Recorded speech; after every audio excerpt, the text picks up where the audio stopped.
Hello বন্ধুরা, তোমরা সবাই কেমন আছো? আশা করি তোমরা সবাই খুব ভালো আছো। আর এই দেখো, দুই বেবিকে দুইজনের কোলে নেওয়া হয়েছে, কেননা ওরা দুজনে যুদ্ধ লাগিয়ে দিয়েছিল, মারামারি করছিল। ওর কাছে একটা আয়না ছিল আর ওর কাছে একটা মোবাইল ছিল। তো দুজনেই, ও যখন ওটা নিচ্ছে ও তখন ওটা নেবে, এই নিয়ে ওদের একটু মারপিট হলো। যাই হোক, ওদের ছোটদের মারপিট দেখতে বেশ ভালোই লাগে, তাই না? কালকে আমার মায়ের কাজ সম্পূর্ণ হয়েছে, আর কালকে অনেক কুটুমজন চলে গেছে, আবার কিছু কুটুম আছে। আর অনেককে যেতে বারণ করেছিলাম, বললাম থেকে যাও, কিন্তু ওদের বাড়িতে কাজ আছে বলে ওরা চলে গেছে। আর কিছু কুটুম আছে, তো ওদের জন্যই এখন রান্নার ব্যবস্থা চলছে। কি বলো তো, কালকের সব রান্নাই আছে, কিন্তু কেউ আবার ফের বাসি খায় না, কেউ আবার ফের মাছ খায় না, তার জন্যই রান্না বান্না শুরু হয়েছে। আচ্ছা, চিরুনি দিয়ে কাকে মাপা গো? দাও দাও, আমাকে দাও দাও দাও।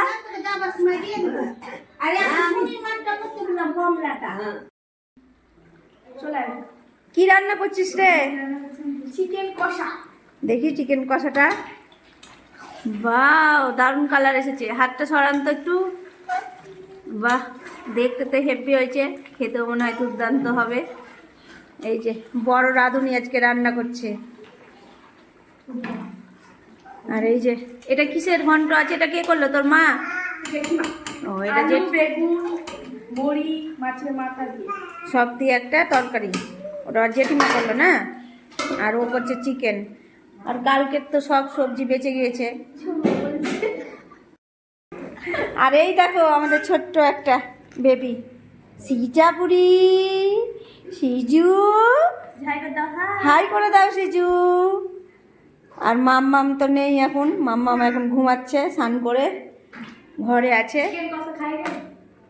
স্কুলে গিয়ে আর এই দেখো, এরকম কার কার বাড়িতে রাঁধুনি আছে, রান্না করছে আর বলছে এখন তুলবো চিকেন কষা আর খাবো একা একা। এই দেখো এখন তুলবে, বাটি ধুচ্ছে তার জন্য। রাঁধুনি রান্না করতে করতে টেস্ট করতে লেগে গেল, লবণ বেশি হয়েছে কি কম হয়েছে, আবার নিজে নিজেই খেয়ে দেখছে, বলছে নিজে খেলে বেশি টেস্ট বেড়ে যাবে।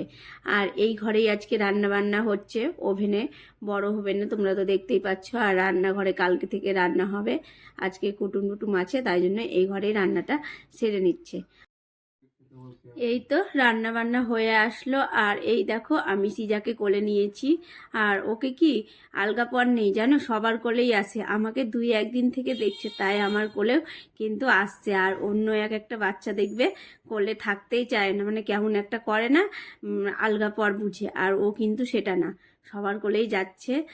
ভালো মিষ্টি মেয়ে একটা একবারে। রান্না বান্না কমপ্লিট হয়ে গেল, এখন মানুষজনকে খাওয়াতে বসাবো। আর আমারও খুব খিদা পেয়েছে, কেননা পেটে দানা পানি দিতে হবে, কদিন থেকে ঠিকঠাক খাওয়া দাওয়া হচ্ছে না, অনিয়ম হয়েছে। আর যাই হোক, পেটে তো দানা পানি না দিলে হবেই না, তাই না?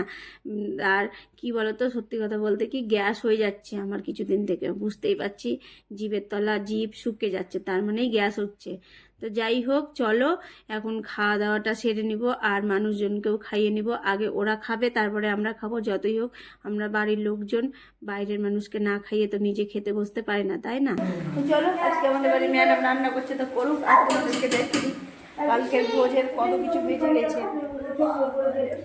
রাত্রে খাওয়া হয়েছে অনেকটাই, তাও জিনিস থেকে গেছে। তো চলো ব্যাক ক্যামেরায় দেখাই।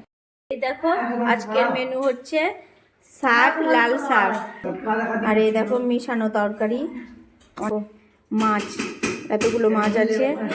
আর চিকেন তো হচ্ছে, তার জন্য না, হয়ে যাবে। আর এই যে পনিরের তরকারি, ব্যাস। এখানে দেখো মাছের মাথা দিয়ে, তারপরে তোমার বড়ি, আলু, বেগুন সব কিছু দিয়ে একটা ঘন্ট, আর এটাতে আছে ভাত, ব্যাস। ঠিক আছে ঠিক আছে, অল্প করে নিই, তারপরে দেখতেও কিন্তু হেভি হয়েছে।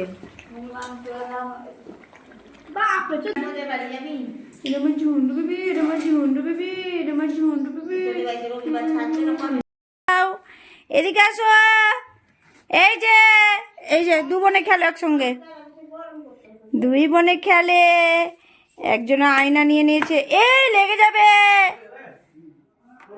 এই যে দুজনের, এই দেখো দুজনের পায়ে আলতা, কি সুন্দর লাগছে না? এই যে একদিন দুদিন করতে করতে 15 দিন চোখের নিমিষে কেটে গেল। তো যাই হোক, এবার বাড়ি ফেরার পালা। আর কি বলো তো, কৃপাচার্যকে বললাম আর 2 দিন থাকি। ও বলছে কি না, থাকতে হবে না, অনেক দিন থাকলা, 15 দিন। তাই বলছে এবার বাড়ি চলো, তবে বুঝতে পারবে বাড়ির কি অবস্থা হয়ে আছে। কেননা ও এর মাঝে বাড়িতেই ছিল, আমি ওখানেই ছিলাম 15 দিন। বলছে বাড়িতে উল্টাপাল্টা করে রেখে দিয়েছি, কারণ তোমাদের দাদাভাই বাড়ির কোনো কাজ করে না আর সেভাবে করতেও পারে না। তো বাড়ি গিয়ে যা হয়ে আছে দেখবো, তবে লন্ডভন্ড করেই রাখবে। যাই হোক, এবার বাড়ি ফিরতেই হবে, সংসারে মন দিতেই হবে। আর যাদের বাড়ি থেকে যাচ্ছি তাদেরও খুব মন খারাপ, দিদির বোনজির সবার। কিন্তু সেটা করলে হবে না, বাড়ি তো যেতেই হবে, বলো। তো চলো।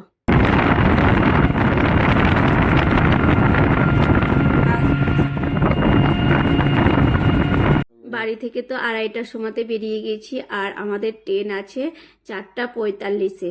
একটু আগেই বেরিয়েছি জানো, কেননা ট্রেনের ব্যাপার, রিস্ক নিলাম না, রাস্তাতে আবার কোথায় জ্যাম ট্যাম হয়ে যায়, তার জন্য না।